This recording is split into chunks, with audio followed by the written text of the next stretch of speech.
प्यारे दोस्तों, बहुत-बहुत स्वागत है आपका अपने चैनल यूजीसी नेट साहित्य दर्पण में। तो फ्रेंड्स कई आपके ऐसे कमेंट मेरे पास थे फर्स्ट पेपर को लेकर के कि फर्स्ट पेपर मैम कहाँ से पढ़ें या क्या सेल्फ स्टडी करके ही फर्स्ट पेपर पढ़ा जा सकता है? तो आप वीडियो के साथ बिल्कुल बने रहें, मैं आपको दिखाने वाली हूँ कि वो कौन-कौन सी किताबें थी जिनका अध्ययन मैंने करके जिनको मैंने पढ़ के केवल सेल्फ स्टडी करके फर्स्ट पेपर में अच्छा स्कोर किया है, ठीक है?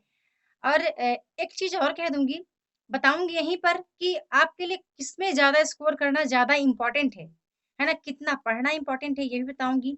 फर्स्ट पेपर के लिए बुक भी दिखा दूँगी, मेरे कुछ बुक्स रखे हैं, कौन-कौन से बुक्स थे जिससे मैंने पढ़ा है, जिसको पढ़ के मैंने एग्ज़ाम क्वालीफाई किया है। ये बुक मेरे लिए कितनी महत्वपूर्ण थी, ये सारी चीज़ें मैं आज आपको दिखाने वाली हूँ। तो आप बिल्कुल वीडियो के साथ बने रहें। चलिए सबसे पहले वीडियो स्टार्ट करते हैं। तो मैं आपको बता दूँ, एक चीज़ कहना चाहूँगी कि फ्रेंड्स जो भी मुझे हासिल हो रहा है ना? जो भी मुझे हासिल हो रहा है, वो केवल मेरी मेहनत से मिल रहा है। बाकी मेरे किस्मत में ऐसा कुछ लिखा नहीं है, मैं आपको बता दूँ। किस्मत ने कि यदि मैं ये कहूँ कि मुझे किस्मत से कुछ मिल रहा है, तो उस पर मैं बिलीव नहीं करती।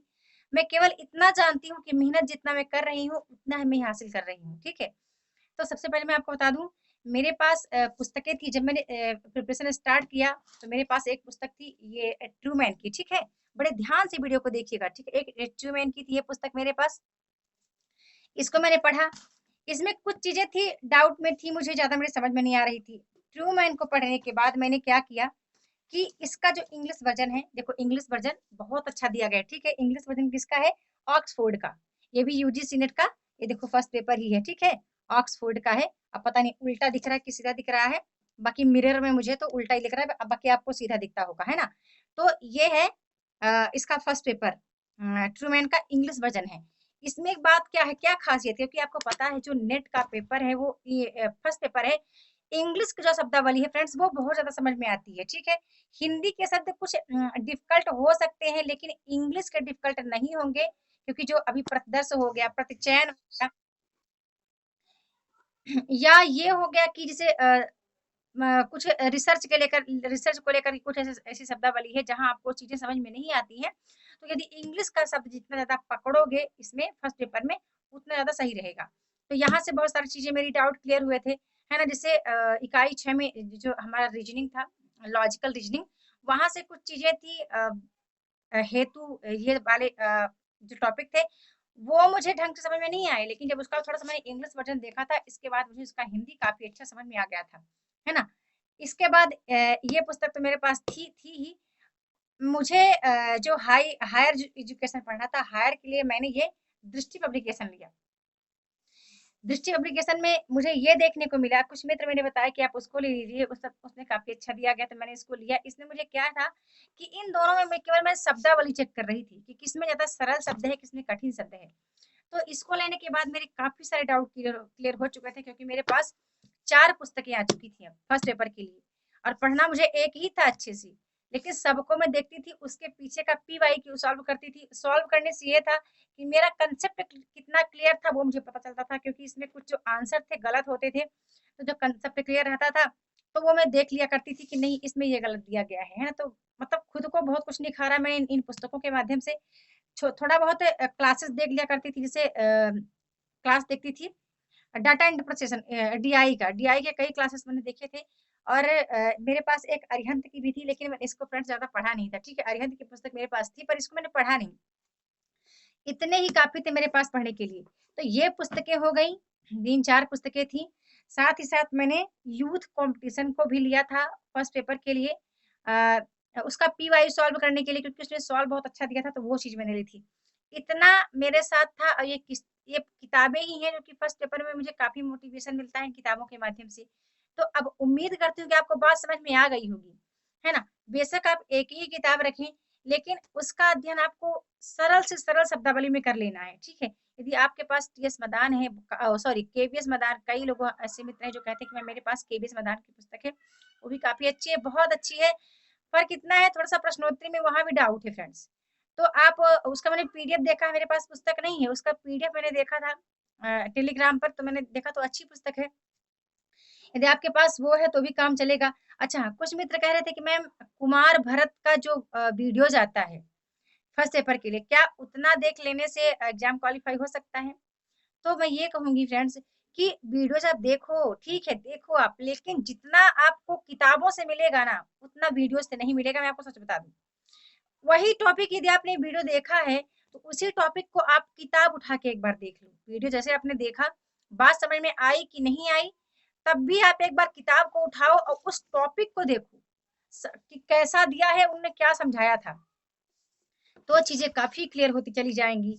और बता दूँ, हमारे बैच के कुछ मित्र थे, 1-2 बार मैंने रिपीट की है इस बात को, कि मेरे बैच के कुछ मित्र थे, जिनका फर्स्ट पेपर में केवल 18 से 25 ही प्रश्न जिनके सही हुए थे। है ना? कुछ के 18 सही हुए, कुछ के 20, कुछ के 25, कुछ के मतलब 26-27। लेकिन सेकंड पेपर में उन्होंने बहुत अच्छा स्कोर किया है। तो आप फर्स्ट पेपर को लेकर इतना डरे नहीं, आप एकदम सारा टाइम इसी में ना गँवाएँ। जो आपके सब्जेक्ट का पेपर है और मेन पेपर फ्रेंड्स वही है। सब्जेक्ट का पेपर यदि आपका गड़बड़ा गया, है ना? तो आपका कितना भी अच्छा स्कोर फर्स्ट पेपर में आएगा, कहीं न कहीं आपका रिज़ल्ट गड़बड़ होगा। वो कैसे होगा? क्योंकि वहाँ पर 200 का पूर्णांक हो रहा है, यहाँ पर 100 का हो रहा है ना? तो उस 100 प्रश्न में मेरी बात आप मानो तो आप ऐसी तैयारी करके रखो कि 75 प्रश्न आपके सही जाएँ। ऐसी तैयारी कर लो, है ना? क्योंकि वो आप सब्जेक्ट का पेपर है, काफ़ी ज़्यादा आप उससे परिचित हैं, उसको बहुत बार आपने पढ़ा है, बीए, एमए और इसके पहले भी आपने पढ़ा है हिंदी को, तो उसको आप अच्छे से तैयार करें। फिर आप चाहे जिस भी विषय से कर रहे हो, चाहे आप पॉलिटिकल साइंस से हो, समाज शास्त्र से हो, ज्योग्राफी ज्योग्राफी से हो, कहीं से भी हो, लेकिन आप अपने जो आपका सब्जेक्ट का पेपर है, उसको आप इतना डीप रखें, इतना गहराई से अध्ययन कर लें कि कुछ भी प्रश्न बने, तो आपको डाउट ना रहे। आपको हैरानी होगी सुन कर के शायद कि जब भी अभी मैंने जैसे पीएचडी एंट्रेंस मेरा होना है, तो मैंने ये किया कि मैंने काफ़ी मतलब बीएचयू के, इग्नू के मैंने जेएनयू के मैंने पीवाईक्यू निकाली, ठीक है? जब पीवाईक्यू मैंने निकाला, तो अभी टेस्ट कर रही थी। साथ ही साथ मैंने उत्तराखंड सेट का और पीवाईक्यू निकाला और उत्तराखंड असिस्टेंट प्रोफ़ेसर का, सीजी असिस्टेंट प्रोफ़ेसर हिंदी का।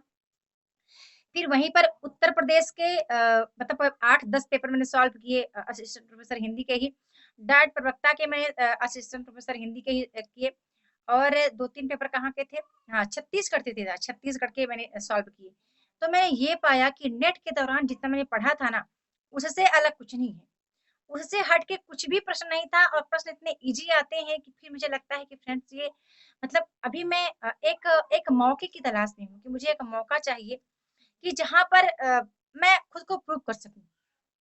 ठीक है? इसलिए मैं ज़्यादा भी वीडियोज़ भी नहीं डाल रही हूँ। मैंने वैसे भी ग्रुप में सेंड कर दिया है, बता दिया है कि फ्रेंड्स अभी कुछ हैं मेरे कुछ वर्क हैं जो बाकी हैं शायद। इसलिए मैं उनसे एक 1-2 कदम मैं दूर हूँ अपनी सक्सेस को पाने में। है ना? अच्छा कुछ मित्र ये भी कह रहे थे कि मैम आपका नेट क्वालिफाइड है तो भी जॉब नहीं लग रही है, क्या बात है? तो हम लोग तो नेट की तैयारी कर रहे हैं तो कैसे हमारी जॉब लगेगी?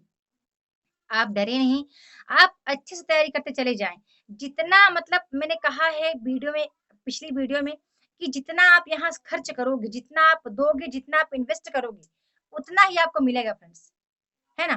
तो आप बिल्कुल ना डरें, आप अच्छे से तैयारी करते चले जाएँ, आप बेहतर पढ़ते चले जाएँ। जो चीज़ें आपको कहीं दिक्कत हो रही है तो आप टेलीग्राम पर सेंड कर दें, अपने अपने क्वेरी को सेंड कर दें। कई मित्र हैं जो कि बात करना चाह रही हैं, कुछ हमारी महिला मित्र हैं। अभी मैं काफ़ी बिज़ी थी फ्रेंड्स, बिज़ी हूँ इसलिए हूँ कि क्योंकि बिटिया रानी का पेपर भी होने वाला है। साथ ही साथ वर्क घर का काम-काज तो है ही, उसको इग्नोर नहीं किया जा सकता और यहीं पर पढ़ना भी है। तो 3-4 काम एक साथ-साथ मतलब चलना है और टाइम बहुत कम है मेरे पास ऐसे 5-6 महीने का समय है, ये समय मैं बिल्कुल गँवाना नहीं चाहती। है ना? तो आपको बात समझ में आ गई कि जो चीज़ें आपके पास हैं, जो किताबें हैं, उनसे ही पढ़िए और मॉक टेस्ट आपको ज़रूर करना है। मॉक टेस्ट के लिए मैंने कहा है कि आप टेक्स्ट बुक ऐप डाउनलोड कर लें या फिर आप गूगल प्ले स्टोर पर जा कर के एक बार सर्च करें, 2 बार, 3-4 बार सर्च करते चले जाएँ, रिज़ल्ट मिलेगा वहाँ पर कि UGC NET first paper mock test, है ना? ऐसा डाल दें UGC NET first paper mock test या ऐसा डालें कि UGC NET JRF Hindi mock test, इस तरह का डाल दें, ठीक है? या यूँ डालें कि UGC NET JRF free mock test, ऐसा डाल दें। तो कुछ न कुछ ऐप आएँगे ही हैं, कई ऐप ऐसे हैं जो मैंने आपको कहा है भरत कुमार का ऐप था, तो वो कुमार भरत का जो ऐप था पता नहीं लगता है पेड हो गया है, वो तो भी शो ही कर रहा है ना? तो बस यही कहना था फ्रेंड्स आप डरे नहीं, आप बेहतर तैयारी करते चले जाएँ, जो किताबें हैं उनसे ही पढ़ें। सेकंड पेपर में आपको अच्छा स्कोर करना है। भले ही फर्स्ट में आपका 20 से 25 ही सही हो। तो ये ना डरें कि फर्स्ट पेपर की वजह से आपका रिज़ल्ट खराब होगा, बिल्कुल खराब नहीं होगा। लेकिन आपका जो पेपर है, जो बोनस मार्क्स जहाँ से आने हैं, उसको सॉल्व कर लें। जैसे इसमें फर्स्ट पेपर में कम्प्रिहेंशन आता है तो उसको अच्छे से तैयारी करें। कुछ प्रश्न हैं जो कि इसमें भी 5 प्रश्न ऐसे आते हैं जो कि स्थापना उत्तर वाले होते हैं। तो स्थापना उत्तर का जो प्रश्न है फ्रेंड्स, उसका आंसर तो वहीं पे रहता है ना, तो उसको आप कैसे गलत कर सकते हैं, है ना? वो तो आपके लिए बोनस मार्क्स जैसा है। तो यही कहना था कि आप डरें बिल्कुल नहीं। टाइम बहुत कम बचा है आपके लिए, जो मौके हैं उसको मत गवाइए, क्योंकि हो सकता है नेक्स्ट कहीं ऐसा ना हो कि माइनस मार्किंग आ जाए, कि आपके यदि 4 प्रश्न गलत होते हैं तो एक सही प्रश्न का आंसर फिर से आपको आपका काट लिया जाएगा। अभी काफ़ी सारे एग्ज़ाम्स हैं मेरे जिसमें से माइनस मार्किंग का मुझे सामना करना पड़ेगा, है ना? इसलिए मैं काफ़ी सीरियस हूँ एग्ज़ाम को लेकर के। तो मैं चाहती हूँ कि आप बेहतर तैयारी करते चले जा रही होंगी। उम्मीद करती हूँ कि आपको वीडियो पसंद आई होगी। जो बातें मैंने रखी हैं वो आपके हृदय को कहीं न कहीं छुई होगी और आज आप कुछ न कुछ सीख कर ही जाओगी।